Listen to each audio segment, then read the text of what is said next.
Salut tout le monde! Aujourd'hui à Top Jeu, je vais vous parler de B-Logic. C'est un jeu de Djeko pour nos 8 ans et plus. C'est un jeu de challenge individuel. Je pense que c'est la première fois que je vois un jeu de Djeko comme ça.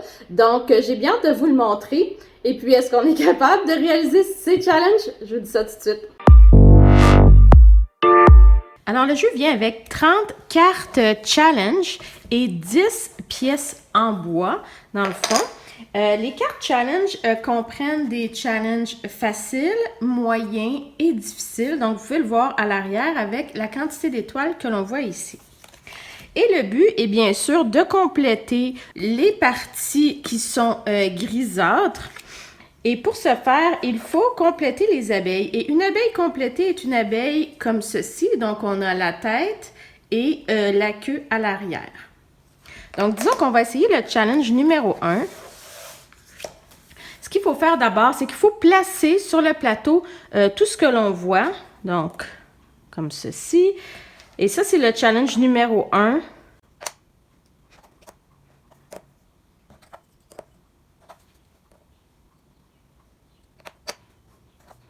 Voilà. Alors maintenant que j'ai placé les pièces nécessaires, donc qui sont en bleu foncé sur chacun des challenges, et plus on avance, et de moins en moins il y a de parties bleutées.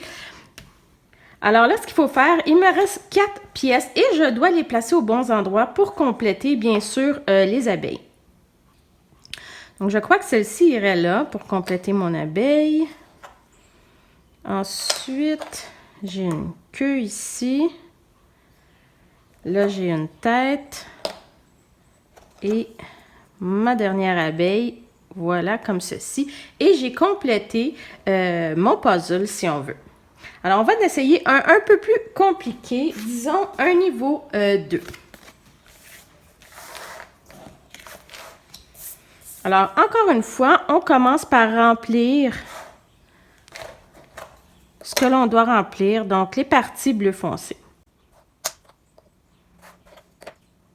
Et maintenant, il me reste 2, 4, 6, 7 pièces que je dois mettre ici. Alors, disons, est-ce que je peux comme ça? Non. Je peux commencer avec une tête, tiens.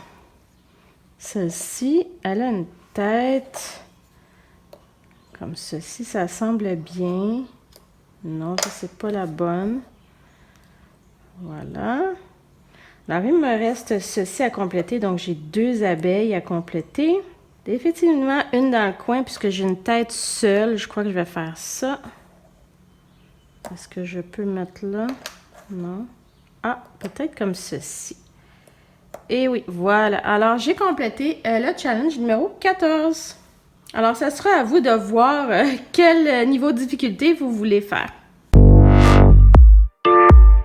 Alors, ce que je pense de B-Logic, d'abord, on a beaucoup de plateaux de challenge.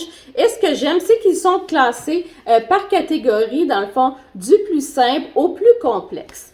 Donc, vraiment le fun pour ça. Les couleurs, elles sont très jolies, comme vous pouvez voir. Ensuite de ça, ça vient avec 10 blocs qui représentent des abeilles, comme vous pouvez voir ici.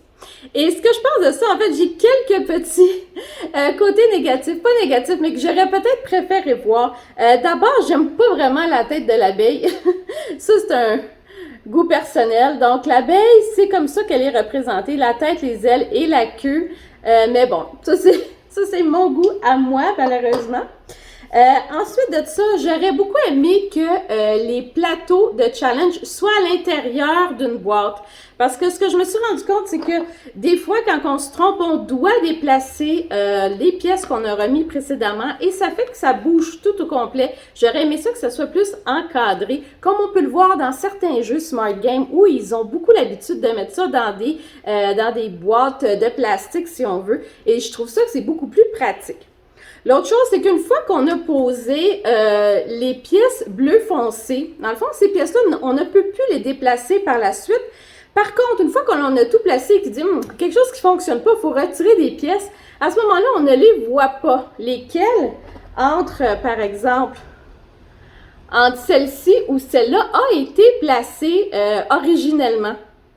Alors, ce que j'aurais peut-être aimé, ça aurait été que ces pièces-là soient peut-être transparentes pour qu'on puisse voir ce qu'il y a en dessous et ne pas déplacer les pièces qui ont été mises au départ. En dehors de ça, je pense que c'est juste des petits trucs qui m'ont dérangé parce qu'on est beaucoup habitué à voir des jeux de challenge individuels chez Smart Game qui sont devenus, je crois, des professionnels, alors que chez Djeco, je pense que c'est des débutants là-dedans. Peut-être que je me trompe, j'ai pas tout vu leur jeu. Mais en gros, j'ai quand même aimé, je trouvais l'idée qui était bonne. C'est vraiment cute, le graphisme, les images, le fait de jouer avec des abeilles. C'est vraiment le fun. En dehors de ça, pas de problème. Et c'est pas si compliqué que ça. Donc, j'ai pas fait tous les niveaux avancés, mais j'ai pas trouvé ça très, très complexe. C'est sûr que ça prend du temps et de la patience, mais sinon, très bon jeu, pourquoi pas. Allez l'essayer. Je vous dis à la prochaine. Bye bye.